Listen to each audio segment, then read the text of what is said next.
Assalamualaikum warahmatullahi wabarakatuh. Semoga hari ini teman-teman dalam keadaan sehat, dalam keadaan yang semangat dan bahagia. Pada kesempatan ini saya akan menjelaskan tentang sistem manajemen K3 atau SMK3. Sebelum membahas lebih lanjut terkait dengan SMK3, yang pertama akan kita pelajari adalah terkait dengan sistem manajemen. Sistem manajemen adalah suatu kerangka proses dan prosedur yang digunakan untuk memastikan apakah suatu perusahaan atau organisasi dapat memenuhi standar dan menjalankan tugasnya untuk mencapai tujuan organisasi. Adapun ciri dari sistem manajemen ada 4. Yang pertama, dalam sistem manajemen harus ada perintah. Perintah ini dapat berupa bentuk kebijakan, pedoman, prosedur, program, dan sebagainya. Setelah ada perintah, selanjutnya ciri sistem manajemen adalah adanya implementasi dari perintah atau dari kebijakan, pedoman, prosedur, program, dan sebagainya. Jadi perintah tersebut diberikan dalam rangka untuk diimplementasikan, seperti itu. Kemudian setelah ada implementasi, selanjutnya dalam ciri sistem manajemen adalah adanya audit internal. Audit internal ini untuk menilai bagaimana penerapan dari perintah yang sudah diberikan. Apakah terdapat kesesuaian, apakah implementasinya 100% atau berapa persen, seperti itu ya. Kemudian adanya tinjauan ulang manajemen atau manajemen review atau tinjauan manajemen atau RTM atau kaji ulang manajemen. Jadi beberapa sinonim dari tinjauan ulang manajemen ada 1, 2, 3, 4, 5 ya, ada 5. Manajemen review, tinjauan manajemen, RTM atau rencana tindak lanjut manajemen, dan kaji ulang manajemen. Adapun konsep K3 sendiri merupakan ilmu pengetahuan dan penerapannya dalam upaya mencegah terjadinya kecelakaan dan penyakit akibat kerja. Jadi ada 2 poin yang dicegah ya dalam K3, yaitu terjadinya kecelakaan kerja dan penyakit akibat kerja. Definisi dari kecelakaan kerja adalah suatu kejadian yang tidak dikehendaki dan tidak diduga semula yang dapat menimbulkan korban manusia atau harta benda. Sedangkan penyakit akibat kerja adalah penyakit yang disebabkan oleh pekerjaan, alat, bahan, proses, maupun lingkungan kerja. Berikutnya mengenai bagian siklus manajemen. Berikut ini adalah bagaimana suatu sistem manajemen tersebut dapat berjalan sesuai fungsinya. Pertama-tama dalam sistem manajemen tersebut bahwa akan ada perintah, yang mana perintah tadi bisa berupa kebijakan, prosedur, pedoman, dan sebagainya. Kemudian dari perintah tersebut maka harus diimplementasikan. Nah, selain diimplementasikan, perintah tersebut harus dilakukan audit internal. Audit internal ini tidak hanya melihat dari sisi perintah saja, tetapi juga melihat dari sisi implementasinya. Apakah keduanya memiliki kesesuaian atau tidak? Dan juga untuk melihat bagaimana persentase dari implementasi perintah tersebut. Selanjutnya, dengan adanya audit internal ini diharapkan nanti akan dilakukan tinjauan manajemen, dengan harapan tinjauan manajemen ini untuk memberikan perbaikan terhadap manajemen sistem secara berkelanjutan. Dalam tinjauan manajemen ini akan dilakukan evaluasi terhadap perintah dan evaluasi terhadap implementasinya, serta dilakukan rencana perbaikannya seperti apa. Kemudian pengertian SMK3 sendiri adalah sistem manajemen perusahaan secara keseluruhan dalam rangka pengendalian risiko yang berkaitan dengan kegiatan kerja guna terciptanya tempat kerja yang aman, efektif, dan efisien dan produktif. Adapun kewajiban penerapan peraturan pemerintah nomor 50 tahun 2012 yang terdapat dalam pasal 5 berbunyi bahwa perusahaan dengan tenaga kerja 100 atau lebih dan atau potensi bahaya tinggi wajib menerapkan sistem manajemen K3. Jadi di sini ada 2 poin yang perlu kita tekankan, bahwa Yang wajib menerapkan PP nomor 50 tahun 2012 adalah perusahaan dengan tenaga kerja 100 atau lebih maupun perusahaan yang tenaga kerjanya tidak harus 100 tetapi potensi bahayanya tinggi. Jadi di sini kita melihat bahwa jika suatu perusahaan dia tidak memiliki tenaga kerja yang jumlahnya 100 tapi potensi bahayanya tinggi, juga wajib menerapkan PP nomor 50 tahun 2012. Ada 5 prinsip dasar dalam penerapan SMK 3 PP nomor 50 tahun 2012. Yang pertama adalah penetapan kebijakan, kemudian perencanaan K3, kemudian pelaksanaan perencanaan K3, selanjutnya pemantauan dan evaluasi kerja K3, selanjutnya peninjauan dan peningkatan kinerja SMK 3, selanjutnya diharapkan akan ada peningkatan berkelanjutan. Berikut ini kita menampilkan tentang ISO 45001 tahun 2018 dan SMK 3. Apa yang dimaksud dengan ISO 45001 tahun 2018? Bahwa ISO 45001 tahun 2018 ini adalah merupakan sistem manajemen K3 yang mana dia tidak wajib untuk diterapkan ya. Jadi hukumnya ibaratnya sunnah ya, atau direkomendasikan untuk diterapkan tetapi bukan wajib. Kalau yang SMK 3 khususnya yang dikeluarkan oleh PP nomor 50 tahun 2012 atau yang dikeluarkan oleh pemerintah, ini yang wajib dilaksanakan. Dari poin-poin yang membedakan, pertama adalah dari deskripsi MR atau manajernya ya. Di sini manajernya kalau dalam ISO 45001 tahun 2018 manajernya disebut sebagai OHS MR atau Safety Manager atau HSE Manager dan seterusnya ya. Kemudian kalau dalam SMK 3 manajernya disebut Sekretaris P2K3, yang mana keterangannya Sekretaris P2K3 wajib memiliki sertifikat ahli K3 umum ya. AK3U itu maksudnya ahli K3 umum Kemenaker. Jadi wajib ya hukumnya untuk memiliki sertifikat ahli K3 umum Kemenaker bagi perusahaan yang menerapkan SMK 3 tersebut. Kemudian untuk manual atau pedomannya tidak wajib jika penerapannya mengacu pada ISO 45001 tahun 2018.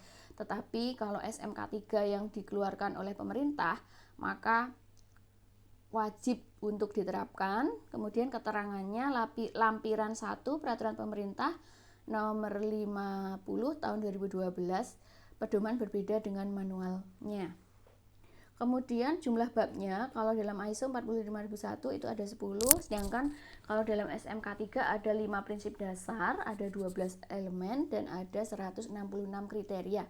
Standarnya kalau ISO ini dari luar negeri, dari International Standardization Organization ya. Kalau dari SMK 3 ini dari PP Peraturan Pemerintah nomor 50 tahun 2012 atau dari dalam negeri. Sifatnya kalau yang ISO tidak wajib, sedangkan yang SMK 3 wajib ketika karyawan berjumlah lebih dari 100 atau kurang dari 100 tetapi resiko tinggi. Adapun untuk sertifikasinya, jika ISO 45001 tahun 2018 dikeluarkan oleh Badan Sertifikasi, kalau pada SMK 3 dikeluarkan oleh Kemenaker. Adapun keterangannya, untuk sertifikat SMK 3 diberikan setahun sekali bersama perusahaan lain yang mendapat SMK 3. Berikut ini adalah alur memperoleh sertifikat khususnya untuk sertifikasi ISO 45001 tahun 2018 dan sertifikasi SMK 3. Kalau ISO 45001 2018 dikeluarkan oleh badan akreditasi seperti JAS ANZ, kemudian dia akan merekomendasikan ke BISET atau Quality ISO 9001 atau SAI Global. Kemudian dari dua organisasi ini nanti akan dikeluarkan sertifikat untuk organisasi yang mengajukan sertifikasi ISO 45001 tahun 2018. Sedangkan pada organisasi yang ingin mengajukan SMK 3, maka prosesnya adalah mengajukan sertifikasi ke Kemenaker atau Kementerian Tenaga Kerja.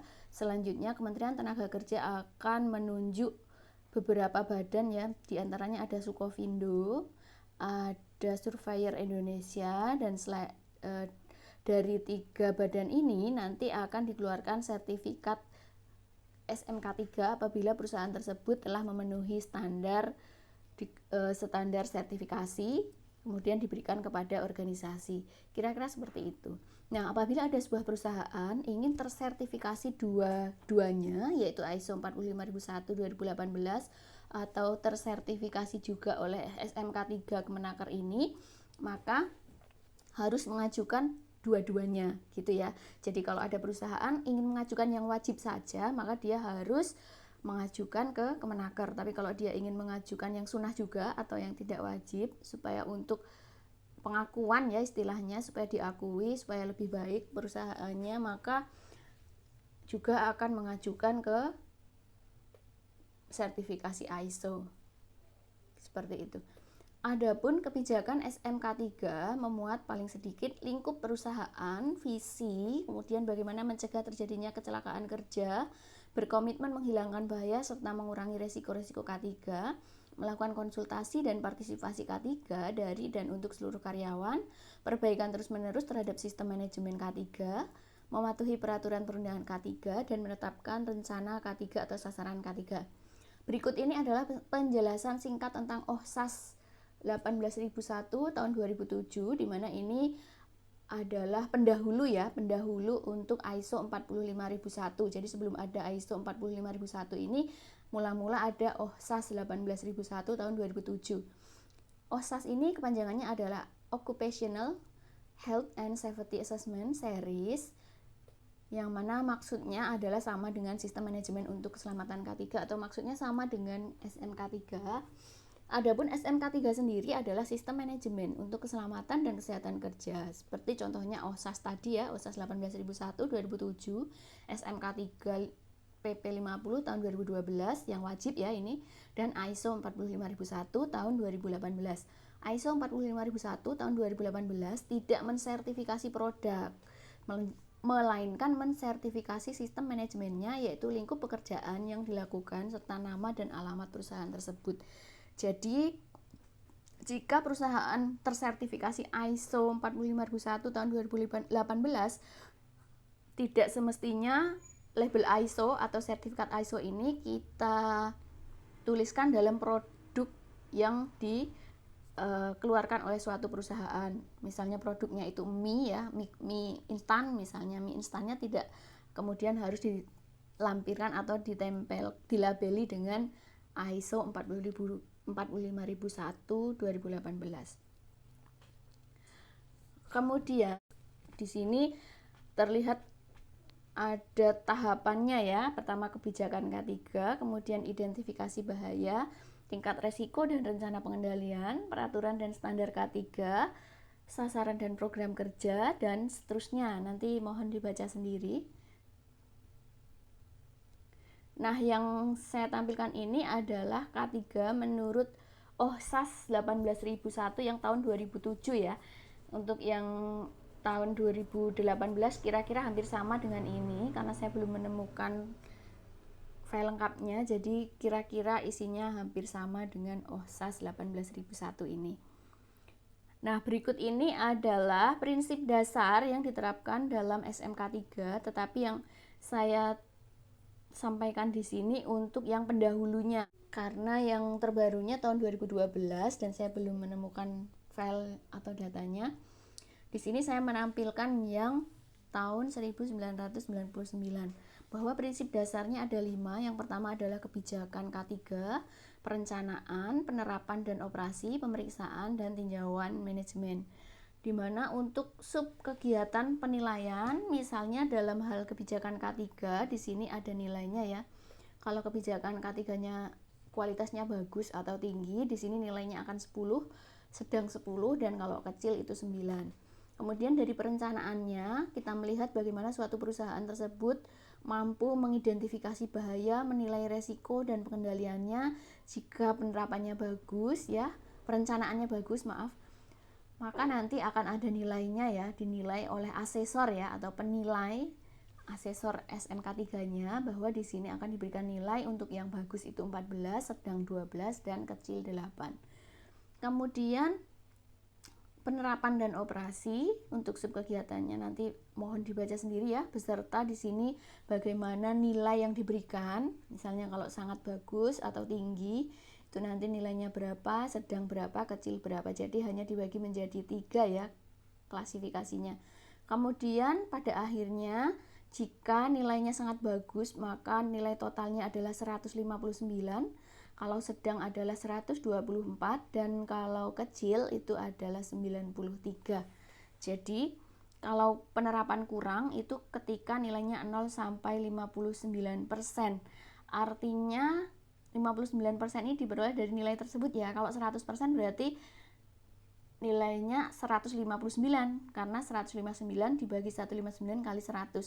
Kalau nilainya 100 berarti misalnya ya, ini hasil penilaiannya itu 100, maka berapa persennya kita menghitungnya dengan cara 100 dibagi 159 dikali 100, hasilnya berapa. Seperti itu ya teman-teman, karena di sini kita akan memberikan kategori nilai berdasarkan persentase dari nilai tersebut.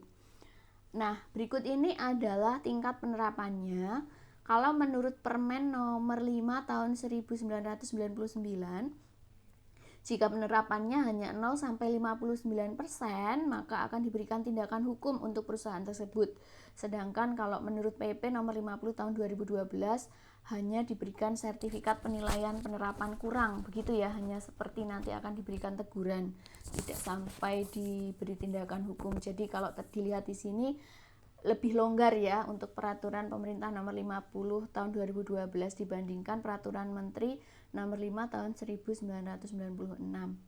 Kemudian jika suatu perusahaan nilai penerapan K3 SMK3-nya adalah 60 sampai 84%, maka nanti akan mendapatkan sertifikat dan bendera perak pada Permen nomor 5 1999. Kalau yang PP nomor 50 tahun 2012 hanya diberikan tingkat penilaian penerapan baik, seperti itu ya, dan seterusnya. Berikut ini adalah pedoman dan manual SMK3, di mana dalam PP nomor 50 tahun 2012 bahwa manual dari SMK3 adalah yang pertama kebijakan, yang kedua rencana, yang ketiga prosedur, yang keempat instruksi kerja, yang kelima formulir, yang keenam tanggung jawab dan kewenangan K3. Jadi yang kita pelajari di sini sangat manajemen sekali ya, ke arah manajemen. Jadi nanti teman-teman akan mendapatkan kembali di mata kuliah sistem manajemen lab ya di semester 6 begitu. Kemudian langkah-langkah penerapan SMK3 menurut OSAS ya. OSAS ini adalah pendahulu untuk ISO 45001 tahun 2018 tadi. Bahwa langkah-langkahnya ada persiapan, pengembangan dan penerapan,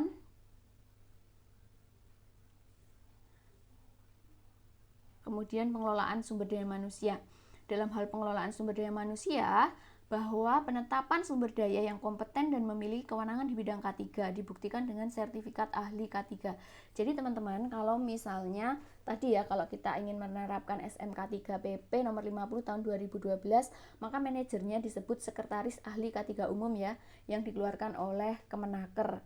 Maka dari itu, untuk si pelaksana sekretaris ahli K3 umum tadi ya, itu harus memiliki sertifikat yang dikeluarkan oleh Kemenaker. Jadi tidak asal sertifikat, dalam artian misalnya dia melakukan pelatihan SMK3 kemudian dapat sertifikat tapi yang ngeluarin bukan Kemenaker, maka tidak diakui sebagai ahli K3 umum, begitu ya. Jadi ahli K3 sendiri pun itu ada banyak subnya ya, ada ahli K3 umum, ada ahli K3 kimia, ada ahli K3 laboratorium, ada ahli K3 listrik, dan sebagainya ya. Ada banyak jenis ahli K3, tetapi yang diminta sebagai seorang sekretaris ahli K3 umum yang ditunjuk atau yang direkomendasikan dalam SMK 3 PP nomor 50 tahun 2012 adalah ahli K3 umum ya, di sini bukan ahli K3 yang lain. Kemudian ahli K3 tersebut akan melaksanakan pemantauan dan evaluasi kinerja K3 melalui pemeriksaan, pengujian, pengukuran, dan audit internal SMK 3. Kemudian dilakukan penilaian efisiensi dan efektivitas sumber daya. Berikutnya adalah prosedur pengadaan sumber daya manusia. Di sini diuraikan yang pertama, SDM atau sumber daya manusia harus sesuai kebutuhan dan memiliki kompetensi kerja dan kewenangan di bidang K3. Jadi sertifikatnya diterbitkan oleh instansi yang berwenang. Yang saya maksudkan tadi berarti disertifikasi oleh Kemenaker ya, dengan organisasi yang ditunjuk, yaitu misalnya tadi ada Surveyor Indonesia, kemudian ada Sukovindo ya tulisannya, seperti Suco pakai C, Sucovindo gitu ya. Surat izin kerja atau operasi dan atau surat penunjukan dari instansi yang berwenang. Dan seterusnya. Berikutnya implementasi komunikasi dan konsultasi K3. Yang pertama dilakukan dengan briefing dan pertemuan kecil, papan pengumuman yang menyajikan data kinerja K3 dan informasi lainnya, poster, buletin, dan fasilitas pendukung lainnya. Dalam hal pengelolaan operasi K3 yang di sini diuraikan menurut persyaratan OHSAS tahun 2007, disebutkan bahwa identifikasi keseluruhan operasi dan aktivitas yang berkaitan dengan resiko yang diidentifikasikan. Aktivitas tersebut harus dilakukan dalam kondisi yang ditetapkan dan menetapkan dan memelihara prosedur terdokumentasi untuk mengakomodasi perbedaan atau deviasi sasaran K3, ketentuan kriteria operasi dalam prosedur menetapkan dan memelihara prosedur terkait dengan resiko K3 yang teridentifikasi. Berikutnya terkait dengan pelaksanaan monitoring SMK 3, yang pertama adalah penetapan kebijakan K3, perencanaan K3, pelaksanaan rencana K3, pemantauan dan evaluasi kinerja K3, serta peninjauan dan peningkatan kinerja SMK 3. Dalam hal monitoring yang dilakukan, langkah-langkahnya adalah yang pertama kita akan melihat kriteria perusahaannya seperti apa, jenis proyeknya seperti apa, tanggal monitoringnya kapan. Kita harus mencatat kondisi proyek, mengurutkan berdasarkan lingkup pekerjaan, buat checklist sesuai dengan urutan SMK 3, menyiapkan alat kerja, dan mengkonfirmasi kepada penyedia jasa yang akan dilakukan monitoring. Manfaatkan informasi di bawah ini dalam tahapan monitoring tersebut. Yang pertama, bagaimana hasil inspeksinya, bagaimana hasil audit SMK 3-nya, bagaimana survei K3-nya, sampai dengan bagaimana hasil investigasi kecelakaan kerja. Berikut ini ada beberapa istilah yang mungkin terlihat hampir sama tetapi ada perbedaan. Ada yang disebut dengan inspeksi K3, ada yang disebut dengan audit K3, survei K3, dan tour K3. Istilah ini nanti mohon dibaca sendiri ya teman-teman. Berikutnya manfaat monitoring K3, yang pertama adalah mengidentifikasi potensi masalah, defisiensi peralatan atau kekurangan peralatan, kekeliruan dalam tindakan atau pelaksanaan kerja, efek perubahan, kekurangan dalam tindakan perbaikan, dan kinerja positif dan hasil yang berkualitas. Kemudian manfaat lainnya adalah demonstrasi komitmen pada K3 dan mempererat sistem tanggung jawab internal secara menyeluruh dan melatih kepekaan, perilaku, kesadaran, tindakan, meningkatkan moralitas, akuntabilitas, dan membudayakan K3. Dalam proses monitoring, pertama-tama akan dilakukan rapat pembukaan atau opening conference, kemudian akan dilakukan walk around atau berkeliling, kemudian dilakukan penutupan. Dalam hal proses monitoring, pertama kita akan mengklasifikasi sumber bahaya, bahwa sumber bahaya ini ada kelas A dan kelas B. Kelas A itu mayor, kelas B itu minor. Kelas A meliputi kondisi atau tindakan yang dapat mengakibatkan kecelakaan fatal atau cacat permanen. Kemudian kelas B, kondisi atau tindakan yang dapat mengakibatkan kecelakaan minor dan tanpa cacat. Jadi perbedaannya di situ ya. cacat dan tidak cacat. Kemudian keputusan Kemenaker terkait dengan nilai ambang batas faktor fisika di tempat kerja, bahwa idealnya tempat kerja yang bisa diterima tenaga kerja tanpa mengakibatkan penyakit dalam pekerjaan sehari-hari adalah waktu kerjanya kurang dari 8 jam atau kurang dari 40 jam seminggu. Itu yang ideal ya. Kemudian iklim kerjanya seharusnya jika beban kerja itu ringan, maka suhu 30 derajat Celcius ini tidak menjadi masalah. Tetapi kalau kerjanya berat, maka idealnya iklim kerja atau suhu lingkungan ketika bekerja adalah sekitar 25 derajat Celcius. Jadi yang idealnya kalau kerjanya berat itu harusnya malah suhu atau iklim kerja atau lingkungan kerjanya itu memiliki suhu 25 derajat Celcius ya. Jadi lebih rendah dibandingkan yang kerjanya ringan. Jadi mungkin analoginya seperti ini ya. Jadi orang yang mungkin tukang bangunan seperti itu kan dia kerjanya berat ya. Seharusnya malah justru suhu lingkungan untuk bekerja itu tidak terlalu panas ya di sini. Tapi ini idealnya karena kita tidak selalu bisa mengikuti idealisme gitu ya. Kemudian dalam tingkat kebisingan harusnya ketika kita bekerja tingkat kebisingannya itu hanya 85 desibel A, atau untuk mengukur ini kita bisa menggunakan sound level meter ya nama alat ukurnya.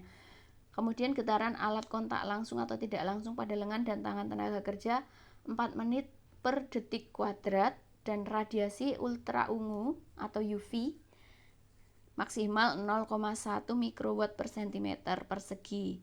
Alat ukurnya adalah UV light meter. Jadi sinar UV ini kan berasal dari sinar matahari ya teman-teman. Maka harapannya ketika bekerja kita tidak terpapar sinar UV yang terlalu banyak, yang mana di sini standarnya adalah 0,1 mikrowatt per centimeter persegi. Selanjutnya, perusahaan atau pengusaha wajib mengendalikan bahan kimia berbahaya. Untuk mencegahnya, maka disediakan MSDS atau Material Safety Data Sheet atau lembar kerja keselamatan bahan. Kemudian penunjukan petugas K3 kimia dan ahli K3 kimia. Jadi kalau bisa ya tidak hanya punya ahli K3 umum, karena kalau ahli K3 umum tadi kan dia fokusnya sebagai sekretaris ahli K3 umum yang direkomendasikan dalam SMK3 PP nomor 50 tahun 2012 tadi.